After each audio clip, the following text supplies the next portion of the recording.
Our first review of the day is going to be for Mortal Kombat 1995 there.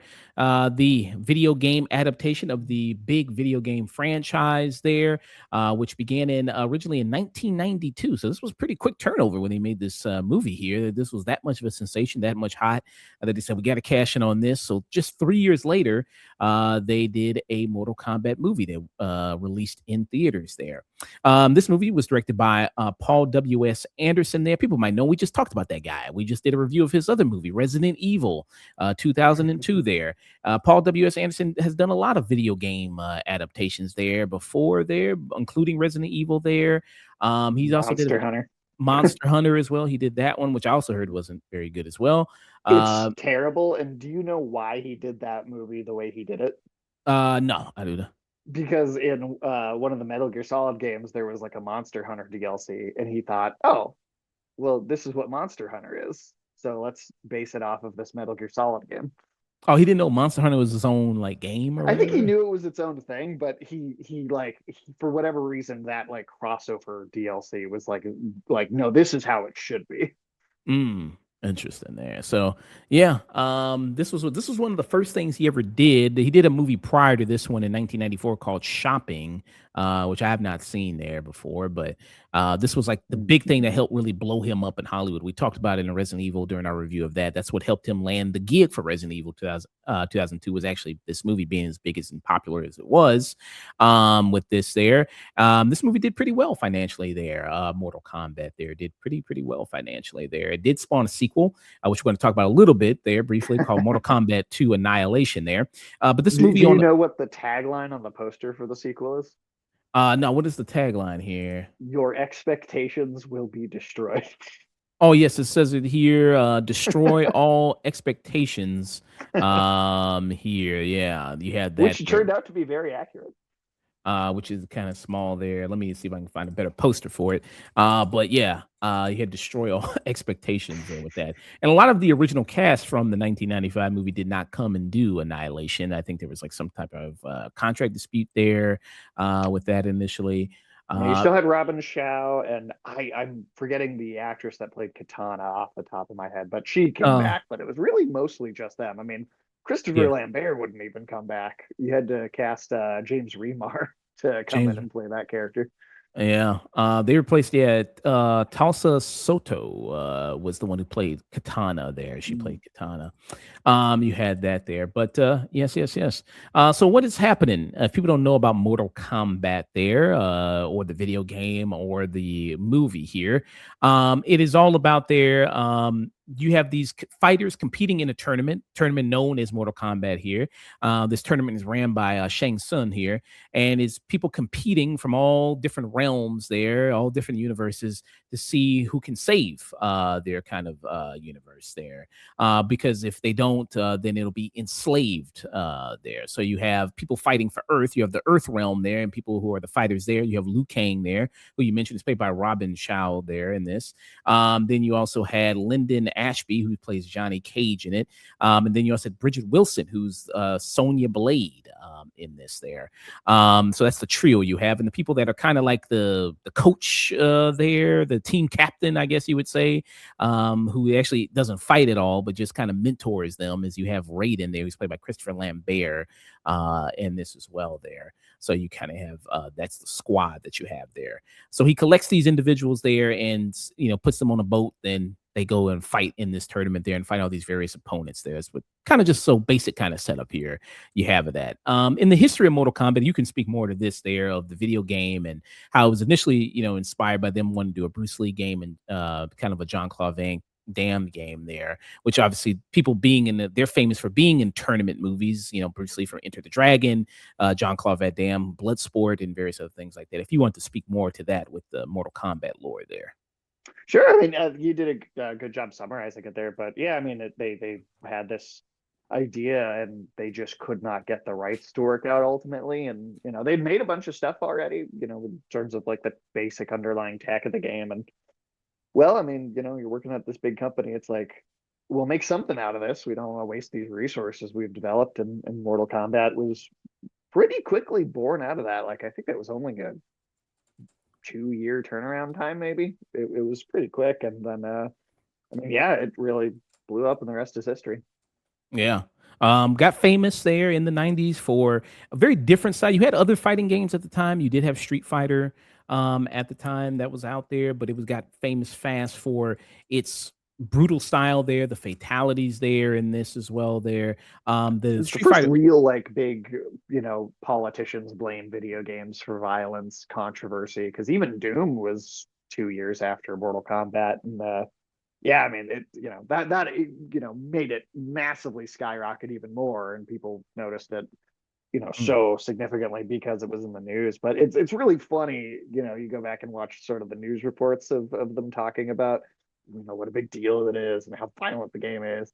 And you see footage of the first couple games, and it's like, sure, it's violent, but compared to what we have today, it seems very quaint. mm, yeah.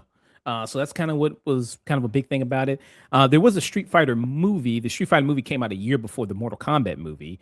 Actually, there with that, and the video game of Street Fighter, I think came out what in like 90. I think that came out what early 90s more. That was like I'm not sure about that one. kind of more early 90s there. Street Fighter 2 came out in 1991, which is a lot what the first movie was based on, which did have John Clave Van Damme, who initially they did approach there because since he is heavily inspired as a character there of Johnny Cage, he was character is very much heavily inspired by him. He was approached about playing the character, but he couldn't do it because he was doing Mortal Kombat. I mean, he was doing Street Fighter at the time, and he was rapping there with that, so he couldn't do that there. They Um, did finally put him in the most recent game. yeah, it's like a skin there. A skin, but it changes like the voice and everything too. So I believe it's just him from Bloodsport, basically, like same costume and everything. But it's Johnny Cage's move set, but it is Jean-Claude Van Damme's voice coming out of him. Ah, okay. And then some other people that were considered for the role of Johnny Cage in this. You had Tom Cruise was also considered there for it. You had Johnny Depp who was also considered for it. You had Gary Daniels who's also considered for this as well. And then Tom Cruise. I mean, he was what was he doing at that time in the '90s? He was already pretty superstar in the '90s, pretty much, really. Well, because Uh, Top Gun was '80s, right? So I mean, yeah, he was pretty almost kind of blowing up there. He'd already done Days of Thunder already. He did Far, Far Away already. Yeah, you could say Top Gun was in the 80s, I think. So yeah, he was pretty big. I don't think they could have probably even afforded Tom Cruise, probably. Johnny Depp, at that time in the 90s, I guess Nightmare on Elm Street would have been his biggest thing at that point so far, right? yeah, probably because yeah, Nightmare on Elm Street was what 80s. That was what 88, I think Nightmare on Elm Street '88, was. yeah. With that there, and yeah, 90s, yeah, he wouldn't have done too much, I think, back then. I feel like a lot Um, of his biggest '90s stuff was more in the second half. yeah. And then Gary Daniels, martial artist, kickboxer there, so probably would be good for a lot of the physical stunts of it, but probably not really that much for the acting of it. For Sonya Blade, you had a lot of interesting people for Sonya Blade there of who was going to potentially play her there, who they considered to approach there for. You had Sharon Stone in this, who was considered Really? there. Yeah, Sharon Stone, Christina Applegate there, Diana Meyer there as originally was that considered for that. Then you also had Cameron Diaz, who was cast in the movie, but she had to drop out because she hurt her wrist there, so she got replaced there. Who they passed on Bridget Wilson to get Cameron Diaz, but Bridget Wilson, who was doing Happy Gilmore, so she took that movie. Then she got the call like, "Hey, we need you to come back. We need you to come and do Mortal Kombat." So she had to rush and then do the last day of shooting for Happy Gilmore and then fly immediately to the set of Mortal Kombat to shoot that there with that. Then with Liu Kang there, so you had Jason Scott Lee who was considered with their role there, Russell Wong, Dustin Nguyen was also considered there. Keith Cook, you had Philip Ree there, Ernie Reyes Jr. as well was also considered there with that role there. So a bunch of people. I mean, I'm not too familiar with a lot of those guys there, actually there, but I'm yeah. not either. Yeah, yeah, a lot of those guys in there as well. And then for the role of Raiden there, it was actually offered to, believe it or not, Sean Connery. So it was offered to him there. Oh, I can Um, only imagine what this movie would be like if it had been Sean Connery. it would have been in his long list of bad movie decisions there of turning down Lord of the Rings, but accepting League of Extremely what was that movie? Mediocre Gentleman. No, Mediocre, Extraordinary Gentleman. It's Extraordinary. based on a really good comic. They just did not translate it well. Yeah, another thing for Alan Moore to be pissed about, that movie there. So he was originally offered that there. Then also, Donnie Glover was also considered for the role of Raiden. I kind of also would like to see what that would look like. There with that. So, another also consideration you had Mariska Hargitay, who people might know. She's Law and Order SVU. She's on that. She plays Olivia Benson in that. I could see her maybe being, because I mean she was in that Power Rangers movie, and she kind of has like I guess a little bit of a katana look to her in that movie. If you remember her in Power Rangers, I don't know if you ever No, seen her. I didn't. No, I never saw it. I have Yeah. seen maybe an episode of a Power Rangers once ever. So this was the Power Rangers movie right here. So this is how she looked in the movie there, with that. So Okay. it's kind of a little bit. I could kind of say maybe if you watch that, you kind of go like, oh, maybe you could kind of play Katana, I guess. But Katana is supposed to be Asian, though. She's Supposed to be. Yeah. I mean, even in the games, let's just say they have not always had what seemingly should be obviously Asian characters actually looking Asian. So it's not just the movie with that decision. Yeah. Then you had that as well there. Then the actor who played Shang Tsung there, carried he Kerry Tagawa. Terry, who recently just passed away, I believe. I think just last year. There he was the first and only choice for Shang Tsung. There, so there was no other consideration there, and I think he nails it. He does. Yeah, frankly, is the best part of the film. There, even in the opening, you see him in the movie there where they play the Mortal Kombat. They got that on there, and I'll play that a little bit there because that's obviously like that first shot too they do with him. I mean, he does almost like a Sam Raimi Evil Dead, like at the camera. I'll play the first like battle cry because Neil mentioned in there. That's a big staple of Mortal Kombat there where they do that. So let me play a little bit of that there.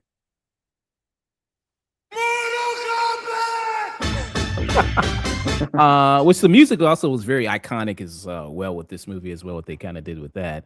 It is peak techno 90s. With that, so you see this opening sequence here where you see where Shang Tsung, you see Liu Kang's brother fighting Shang Tsung there. And while he's fighting him, it seems like I don't know. It seems like he wasn't really that prepared. It seems like it was like he just got just put there. Like, oh shit, he got teleported to fight Shang Tsung. Like, hey man, you didn't know you were gonna do this beforehand. But you see that there, and you see some classic stuff from him there. Oh, you gonna say something before I play it? Or I was just gonna say I respect this movie's like lack of needing to feel like it has to even justify why they're fighting. Like, just they're fighting. Why not? Yeah.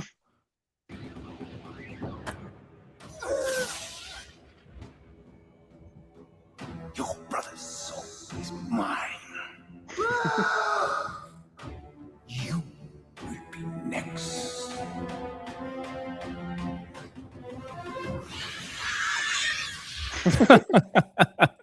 Oh man, I like that both is something that literally happened, and then also he had a nightmare where he made eye contact with him while he did it, which makes me wonder if he was like, I know you're dreaming about this, so let me just get real direct about it. But Kerry Tagawa ended up reprising this role actually two different times. They did a web series called Mortal Kombat Legacy where he came back and played the character. That was maybe 2015, somewhere around there. And then in Mortal Kombat 11, he actually played the character in the games, which I thought was excellent. Yeah, and you can have a skin of him actually from it, and you can have a skin of the actors. It wasn't even a skin. It was like for that one, it was just the main in-game model. Just was him. Oh, nice. And then I think also the actors in this movie, you can have them as well in the game. They did. Yeah. That one was like a DLC pack of optional skins, but Kerry Tagawa was like in like the core story mode. Oh, nice. So yeah, you did have that in it. So he's been a staple amongst this kind of franchise there with Mortal Kombat, and classic as the Shang Tsung character, who's the sorcerer. He's the main villain of this film here, antagonist. What are some of your thoughts, man? Mortal Kombat in 1995. Well, let me preface by just saying, like, I watched this like a bunch as a kid, and so I'm sure I have some childhood nostalgia that might make me forgive maybe some flaws in here a little bit. But I think that this is honestly a lot of fun. Imperfect for sure, but a lot of fun. This movie it's schlocky. It's very schlocky, but Mortal Kombat the games are schlocky, and that's a big part of what I like about them. One of the things I really disliked about the 2021 film was it felt like it was taking itself super seriously. When it's like Mortal Kombat should be stupid. Like it's fun because it is really, really sort of brainless at times, but it manages to do it with a charisma and a sense of personality that's really strong. I think the trio of like the main cast have a lot of really good chemistry, actually. They really work well together here. Plot wise, like it's very like bing bang boom, set up, let's get this going. All right, you're on the island. All right, you're fighting. There's not that much to it. I mean, your sort of setup at the beginning is like that's almost not even the setup. That's the entire plot. Mm, yeah. I think that's also one thing that makes it work is that you have such a good cast here working together, and then the introductions to them works really well there of these kind of characters. Seeing the introduction of like Johnny Cage, who's on the movie set and everything like that, like that's a big thing with him there. And Ashby does a really good job there. I think a lot of his line delivery there, a lot of his kind of comebacks and one-liners, I think he works. He's able to deliver them quite well there. For example, there's a scene where he first meets Liu Kang. They're about to get on the boat to go to the island there, and he thinks like he's the help for the boat there. And he's like, "Hey man, give this money and take my bags onto the boat there." And then Liu Kang just takes the money and dumps his bag into the water there. And then he doesn't even really get mad about it or anything like that. He just kind of looks like, "Damn, well, I'm glad I didn't ask him to park my car." Like it's just really good kind of line delivery from him in there. I think that works, really kind of well in that. And I Um, love Robin Chow's face when he smiles at him and throws his luggage. yeah, so I think that kind of works quite a bit well there with it. And then I think that adds to the element of the movie there. And actually, they have a tournament. They didn't even have a tournament in the 2021 I know, movie. and it was like what 2.5 hours long, and they couldn't. This movie is like what cracks like right about 90 minutes. Yeah, and crazy. And they kind of, like you said, they get right into it. It doesn't take that long there. And there's some decent things I think about the 2021 version there. Like the opening sequence is great. The opening sequence, Oh, you might as well sure. just, play that and you could shut the movie off basically with that. They did a big disservice to themselves by posting that online as its own clip because you could just watch that and skip the rest, not Yeah. even watch the movie. Yeah, that kind of got people hyped about it. Was like, oh, this looks kind of cool there. And then you actually kind of Mhm. watch the movie and go like, oh yeah, it's not like the rest of it.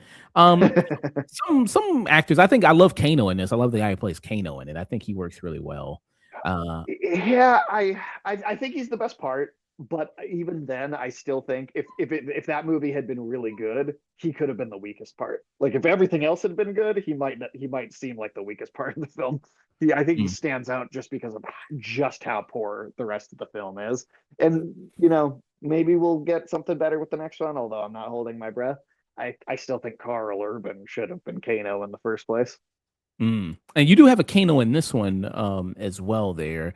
Who I don't know, he's not as charismatic or charming or funny as the one I think in the 2021 version for me. Well, Uh, I think that's personally good because Kano isn't funny or charming or charismatic. He's like gross and gnarly and like that's like to me this is what the character is like. And then the 2021 movie was like, but what if we changed his whole personality so he was one of the good guys? And I'm like, okay. yeah, and then he's already got like the cybernetic eye and everything like that. Because you don't need an explanation for it, right? Like you don't have to explain like, oh, magic gave him a laser eye. Yeah. He doesn't, special ability or something, that's why Jax has robot arms or whatever, His little baby T-Rex robot arms. And so you don't have that in here, just like he shows up with that, and then his big fight is with Sonya Blade there as well. So Sonya Blade, they each have a reason there well, usually Liu Kang and Sonya have a reason for really competing and wanting to kill Shang Tsung there, because we saw at the beginning, Liu Kang, we see that Shang Tsung killed his brother, and then with Sonya Blade, killed her partner there, and he runs like this big criminal organization ring there. We can see as well. It has a lot of similarities actually to Street Fighter there. They do a lot of kind of things, some of the Street Fighter. And trying to more bring it, I guess, more to the real world there with that kind of aspect of Shang Tsung kind of being kind of like also with M. Bison, like running this criminal kind of empire, and he's this super dictator guy. We see kind of a little bit And of, even that's a little in the games. oh yeah, with M. Bison and everything like that. Yeah. Well, with Shang Tsung, because even in the games, it is sort of Kano comes from sort of the Earth realm, and he's like the Black Dragon like mercenary group or whatever. So even in the games, it is sort of a thing that he sort of reaches out and hires these human organizations. Yeah. And then you mentioned the cybernetic guy. I mentioned the cybernetic guy, Kano there. You do see, I think you don't see a whole lot of magical elements or like that from the game. I feel like in the movie there, you see with Shang Tsung where he does the soul thing, where he's able to rip somebody's soul out of their body there. With that, I'll show a little bit of that. But as far as like Liu Kang with his ability, he has the power of the dragon. He's got the fire. You don't really see that in this movie there as You well. do see him do his gravity-defying bicycle kick against Reptile. You do see that there, which is like a classic Liu Kang kind of move here. I would say they do put a lot of they do service the fans, because all the famous dialogue in the game they do bring here, the finish him, the fatality, flawless victory. You do have a lot of that kind of element here, usually delivered by Shang Tsung himself there as well there. Well, and one thing too is the original game, I'm trying to remember. I think it's only like 7 characters, and all of them are in this movie. So as far as like just if you can kind of think of it as an adaptation of the first game, it kind of does everything from that game. Okay. And this is a little bit of him doing it right here, where he kind of does some of the lines right here there. Finish him! Finish him! Yeah, they also had like this random black guy in here. Was he? Art Lean. Yeah, I don't think he was a character in the game. No. He was very much an original piece for the movie. Okay, well, I guess they say we need some of the heroes to die from Earthrealm, so I guess you gotta be make one of one those. up. Yeah, he's the Cole Young of Mortal Kombat 1995, I guess there. Way more personality than Cole Young, I have to say. With that there. So you don't see was that kind of lacking for you that they didn't bring any of that into the 95 movie too much there? A lot of that. It's never really bothered me. Yes, Mortal Kombat's known for its violence, but I think the sort of schlocky B movie vibe is captured well enough. And, I mean, would it have been fun to get the full R-rated fatalities in there? Yes, but at the same time, I think the movie does a good job of sort of like, were you a kid, or like, were you a kid going to arcades when the game came out? This is a PG-13 movie that your parents will probably be willing to take you to. Yeah. So I guess I kind of see that there. And this was PG-13, so you got to appeal to more mass people there instead of maybe doing some R-rated, because maybe, like you're right, mostly kids who play the video game are going to ask their parents to take them to go see it. So obviously if Goro is like ripping people apart and tearing them, their limbs off and doing all that, then maybe it would be like, maybe I'm not gonna take my kid to go see it there. I don't know, but and to be fair, when they did make a movie that had the full R rating, it was atrocious. So yeah, with that one there, which Mortal Kombat, 2021 was already right. 2021. That's what I'm talking about. Yeah, that was R-rated, yes. And the sequel is gonna be R-rated too. With that there. So each of them, like in the game, they have certain abilities, like I mentioned Liu Kang there. Johnny Cage has like a certain type of kind of, I guess, martial arts type ability, I guess, a little bit, somewhat. Yeah, they in certain games they try and make it more of an explicit power. But a lot of the time it's like he just has some like aura around him when he does certain moves. But I think it's in Mortal Kombat 10 where they try and be like, actually, you're the savior of the universe that is destined to defeat the Elder God or whatever. And they're like, "Oh yeah, you're that green thing you keep doing. That it is the natural power." And he's like, "What? That's I thought that was just me." And it's like, okay, because they just treated it like kind of not really for a very long time, but Yeah. And so you got that. So that isn't in for him, Johnny Cage. But like I said, he's a fun guy there. And then he also does a lot of his moves, from the game there, like the sweep he does there. Like you saw that in one scene, he did it right here. With that, that's like a Johnny Cage type move there with that. He did more of it in Mortal Kombat 2 there, where actually his character dies in Mortal Kombat 2. so Annihilation. he's literally only in it for 30 seconds and then dies immediately. Yeah. Fun thing about this scene, actually, the director at the end of it, it's supposed to be Steven Spielberg, actually. So Steven Spielberg was a big fan of Mortal Kombat, and he was supposed to be the director guy. That was the director of the fake Johnny Cage movie in here, but he couldn't do it.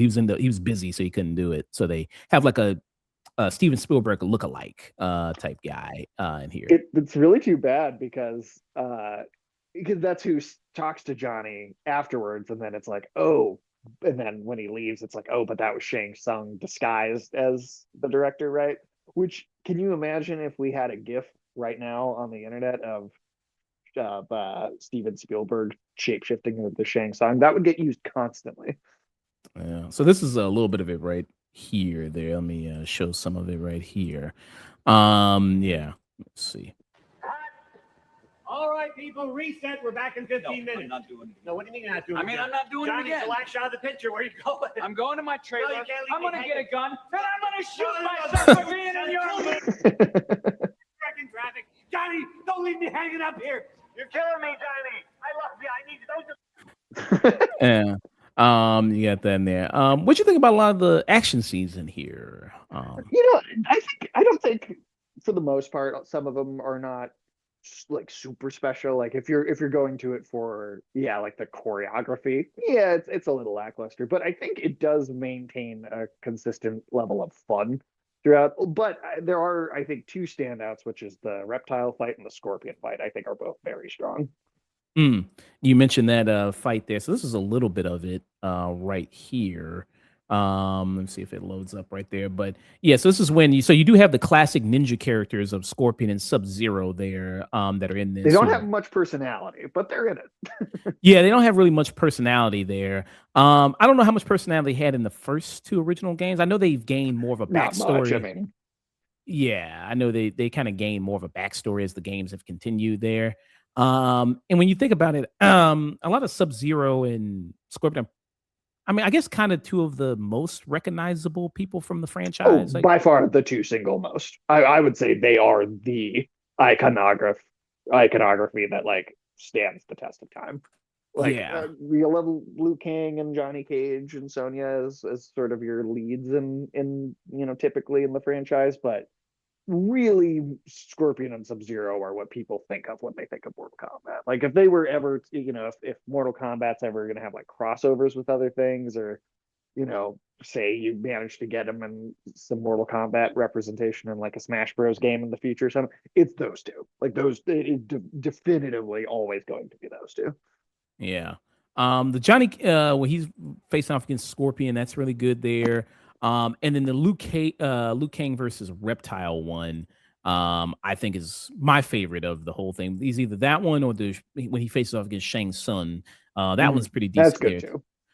That's pretty good there too as well. But I think this reptile fight has the best music track in the whole movie. Nice. And then I think it has the best choreography of everything there. With that, I think it works really well. It feels like the longest fight too. Yeah, it does feel like I think it might be the longest fight there as well there too there. And I think the actor Robin Shaw, he did have martial arts training. He did, I think, have a little bit of martial arts training there for the movie. So you did have that there. So it's a really great action sequence there with that. And then when they do the big climactic battle between him and Shang Tsung there, that works really well, I think, as well. I will say the worst special effect in the whole movie is the CG reptile creature before it gets in, takes its like human form or whatever. That is aged very poorly. That kind of leads to my next point there about some of the kind of special effects and work here. Now you have Goro who's in there. who's like this animatronic figure there. Who Goro is, and this is kind of portrayed as more like the head fighter for Shang Tsung there, the top person who wins. And that is what he is in the game. Okay. And you have that there. I don't think it's maybe aged the best, really there. It's goofy looking, but I won't lie, I still think it's fun. And I will take it over the CG version in the last film any day. Yeah. And you see he's facing off against Johnny there. So this is also supposed to be a big pivotal fight there for that. And you see what Johnny does in order to kind of catch him off guard there with that there. But yeah, that's a classic right there. Yeah.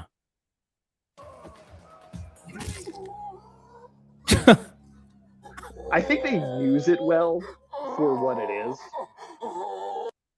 That just looks really good. Yeah, the eyes especially are like, very not lifelike. But I think they use the animatronic well for what it looks like. That fight is sort of, he hits him in the nuts and then he runs away, and it's a lot of like sort of Goro's shadow as he's like chasing him through a cave. And I think that's a good, clever way of like going like, all right, we can't get this thing to do a lot of complicated movement, so we're going to sort of film around that a little bit. So I think that works well, although it does beg the question of why is this Liu Kang not fighting Goro when it's like it's the champion versus the champion sort of thing, which is kind of, that's what it is in the game. It's like when you do that arcade mode in the original game, Goro is the big fight, and then you do fight Shang Tsung afterwards, but Goro's the one that's hard. He's like the real boss, and then you fight Shang Tsung afterwards, and that feels a little bit more like just another fighter. But Goro's like the true boss fight of that original game. Interesting there. Yeah, you do see that kind of fight there with that. And you see this iconic move. He does a split and does the nut punch there, which was in Bloodsport. John Claude Van Damme does that in Bloodsport there. Yeah, and you speak about some of we mentioned the actors we like. I think if I'd say one of the weakest links here, I'd have to go the actress who played Katana there. I don't think she worked really well there for me. And then of course Katana has like a relationship with Liu Kang, and they have a kind of a romance there. And I don't think they really have too much chemistry with that. What do you think how they do that in the movie? No, I agree. I think Katana is probably, of all of the big characters shown here, she's probably the least interesting, and at least visually interesting too, and just in terms of like the costume they put her in. I feel like it doesn't, like, it's not blue enough, but it doesn't have like enough of the look of the character to me. Whereas everybody else, I feel like generally, like, I see him and I'm like, yeah, that's what that feels accurate. But yeah, not so much with her. She also doesn't do like a whole hell of a lot in the plot, like on top of like the lack of chemistry. She also just isn't particularly useful. She doesn't really have like a big fight scene. She's mostly there to get kidnapped. Yeah, that and like her outfit, because Katana in the game says, like you said, very blue kind of outfit. Blue. Here is just kind of generic, I don't know, dominatrix black, I don't know, kind of outfit there kind of going on. I mean, the actress is beautiful, she's stunning, for sure. Oh, she's very pretty. And you have that there. Yeah, but let me show a little like from the game there. But how's the relationship between Liu Kang and Katana in the game, you would say? I mean, like I'll always say I love the games, and it's a franchise that I'm a big fan of. But the storytelling's never deep, so it's not like I can go like, well, they messed this up, or this isn't accurate enough. It's like these character relationships are mostly pretty surface level in the games as well. But yeah, they do have a sort of a almost star-crossed lovers thing sometimes where because they're from different worlds they can't be together, something splits them apart all the time. A lot of times Katana's stuff is more focused on how she's royalty and how it plays in with like her family and her being cloned and all that stuff. Yeah, I mean, and she's a fun character, but like, yeah, like I said, it's not like Katana is like such a deep and interesting character that I can go like, oh, they butchered her. It's like, oh, whatever. She's not that interesting. Yeah, it seems like she's mostly here just to do like the exposition of like detail, like a little bit of what happened to her and what happens if they lose the tournament and the circumstances of that and everything. Yeah. It's not quite Natalie Portman in Attack of the Clones level of bad line reading, but her use the element which brings life. It's kind of getting close. Yeah. At first when she said that, because there's a fight where Liu Kang has with Sub-Zero, and then he says like, yeah, she like says that. I thought she meant like he was going to use fire because like fire brings life, right? I mean, that kind of like I thought that was kind of more of the thing, right? I suppose you could interpret it either way, yeah. Yeah. But I mean, guess, water. in terms of like primordial and like evolution and where life, I guess, started like in the world in general. I like to imagine it's what my dog hears in his mind every time before he drinks so much water he throws up. Yeah, and then like he's doing a fight with that there with Sub-Zero, and he does that there. The Sub-Zero fight might be the most disappointing fight in the movie because Sub-Zero, like we talked about, he's one of the big icons like Scorpion. And that fight, I feel like, is very simple and over very, very quickly without a whole hell of a lot of effort Yeah. on Liu Kang's part. Like Sub-Zero practically gets himself killed. Yeah. So this is and again like adding in some kind of the more magical, mystical element of the game. Like Sub-Zero, obviously his power is that he's got freezing ice powers there, and they kind of does that there. I don't know exactly. I guess he's doing like some big ice dome thing there. Yeah, I've never seen that outside of this movie. So that's never been in the game before. You've never done that. Not that I know of. So he's kind of got that element with it. I don't know, so exactly what he's doing, but this was also interesting. So he picks up this bucket here. You'll see a bucket that's tipped over. And let me go to the line you were mentioning there, where she kind of had that band line read.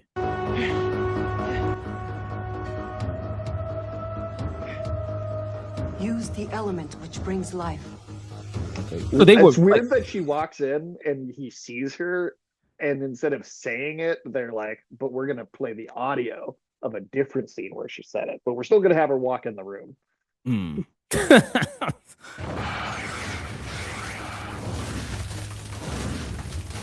Water. He had to say, I'll just make sure people knew. And then also, how is there any water in that bucket still?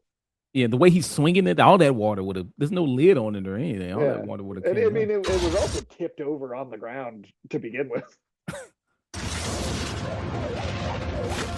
So, like, you see how it starts off? Like, it starts off as this little ice pick, but then when it gets to him, it turns into like this huge fucking iceberg that impales him. Like, what the fuck? Like, what the hell?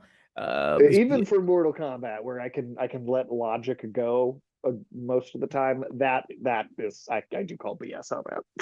Yeah. So she was kind of a disappointing kind of character there for me, Katana. Yeah, she was one of the few ones there. And also, if you want to count the original character, as that in there as well.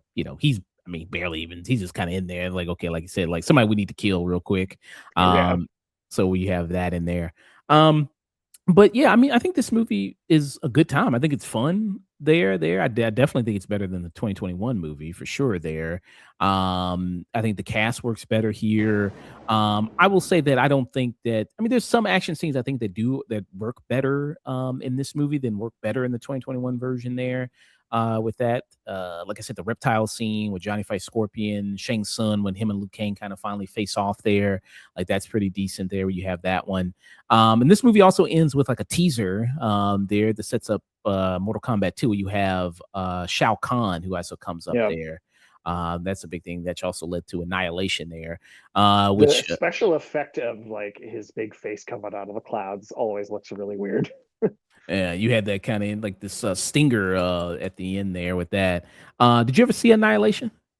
Oh yeah. I do own a copy of it. It's not good. It's not good. Okay, so it's wow. So you think it's worse than 2021? No. Oh, okay. You kind of maybe in like a technical sort of broader objective sense, it may be a worse movie than the 2021 movie.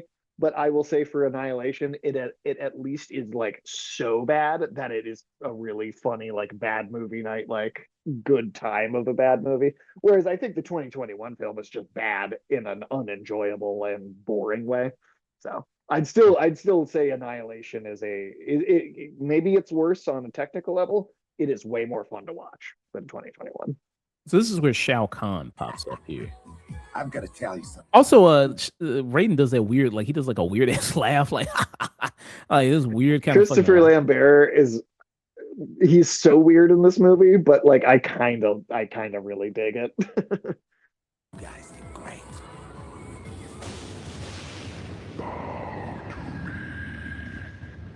What is it? The Emperor.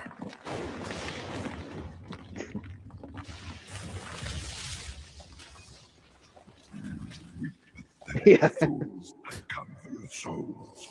I don't think so. So that's like how it ends. Very cheesy. Yeah. So that there's I mean, some fun scenes with Christopher Lambert in the film too, throughout, like when Johnny is beating Goro, he punches him in the nuts. Like all the cheering of the crowd stops, and Christopher Lambert is like laughing, and like he like punches one of the random guys on the shoulder, and has to be like, oh, sorry, and like pretend to be like, dusting his coat off. He's got some really good little moments. He doesn't stand out as much as Kerry Tagawa, but as like sort of foils or opposites to each other, I think he works really well. yeah. And then there was he just does like randomly just laughs while he's in the middle of talking to them about the tournament and everything like that. He's just happy to be there. Just having a good time. He's not your typical deity, I guess. Raiden is there most of the time. Which is hilarious because even in like the more modern games where a lot of these characters have been given more personality and have a little bit more going on than they did in the originals, Raiden pretty consistently is the one that's like the most stoic and sort of the most sort of just very self-serious compared to a lot of the rest. And it's funny that this movie had the instinct to go in the complete opposite direction when like even the games never really did that. Yeah. So what would be your final thoughts rating for good old Mortal Kombat 1995? Well, like I said, I mean, I'm sure you could say I have a good bit of nostalgia for this that maybe makes me let go of some of the flaws here, but I do think a lot of this works pretty well. It's campy and it's schlocky, but I think that's also just what Mortal Kombat is in general. That's what the games are. That's why I enjoy the game. So that being captured, I think, is a good thing. I think the chemistry between all the leads is fun.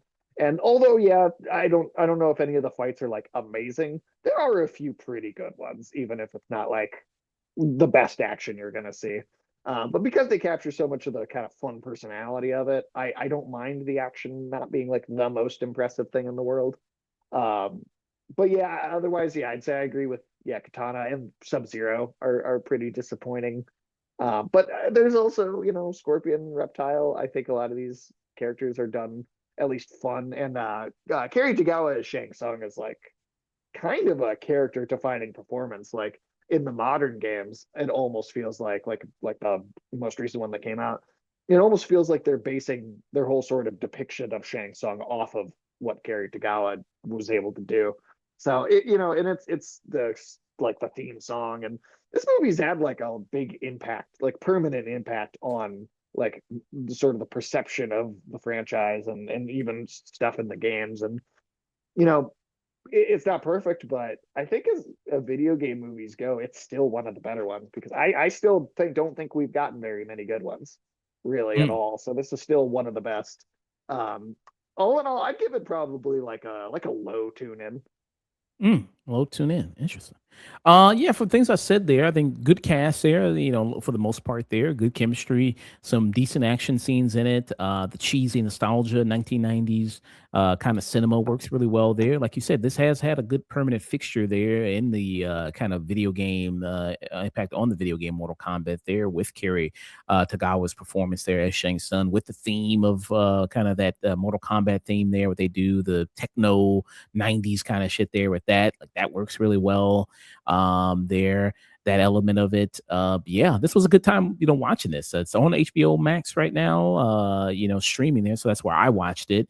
I do think, watching this in preparation for, because Mortal Kombat 2, the sequel to 2021, is coming out. Hopefully, it can be better than what they offered in 2021 there. And we're going to have a Street Fighter and a Mortal Kombat movie come out this year. And we're going to do a retro review for Street Fighter 1994 in preparation for that one coming out. What do you think? Better villain video game performance, Kerry Tagawa or Raul Julia and M. Bison in Street Fighter? What do you? I've actually never watched that Street Fighter movie. Really? Okay, it'd be interesting. Okay, interested to get your thoughts on that when we do a retro review for that one. So I would give it a high stream it for me for Mortal Kombat there, 1995 there. I don't know. You think this watching this movie there was like an uptick of people who wanted to go like, oh, now I want to play the game now? Maybe watching this movie. Oh, I guarantee it. I guarantee that there was a big sales boost. I'm pretty sure I've heard the like head of the studio say there was before. Nice. So on a budget reportedly of 20 million, this movie made 122.2 million dollars there. As I mentioned, it was followed by a 1997 sequel there called Mortal Kombat Annihilation there, which didn't have the returning director of the first movie with Paul W.S. Anderson.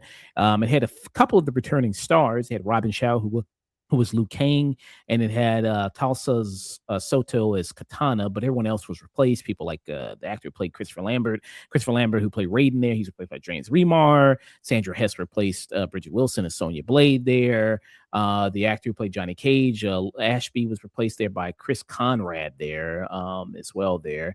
Looking at this guy, Chris Conrad, he kind of looks a lot like what's that actor's name there? Who's in Parks and Recreations?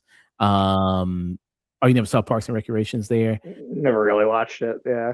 Okay. But he kind of looks like that one guy there with that one there. And then you only see him for 30 seconds in that movie. So yeah, get rid of him pretty. And I know the big thing about that movie is that they introduce like animalities. They introduced that one. And man, if you have time before the new movie comes out, I think it would be fun to review the second one too, because I think some of the choices and the ways they do things and the use of CG is it's so bad. There's a big fight scene in this movie where two characters both do animalities and they're like big monster animal things fight each other, and it is some of the worst special effects I think you'll ever see in any movie. Wow. Okay. I mean, I put that on my docket. Let's do Mortal Kombat 2. Why not? Annihilation there. So I give it a high stream it. You give it a low tune in for Mortal Kombat 1995 there. Very cool there. So did you whip out the VHS and play this, or didn't you just streamed it? No, I've got it. Well, I have a DVD for it, so I still watch it. If I'm going to watch it, I watch it on the physical version. It's like a combo pack, so it's got both of them together. Yeah, I don't think I have the VHS copy anywhere anymore. I've got a VHS player still, but not very many VHSs. Interesting. Okay. Man, I mean that's probably worth a lot of money. Probably you could sell that. That's probably worth a lot of money there. So yeah.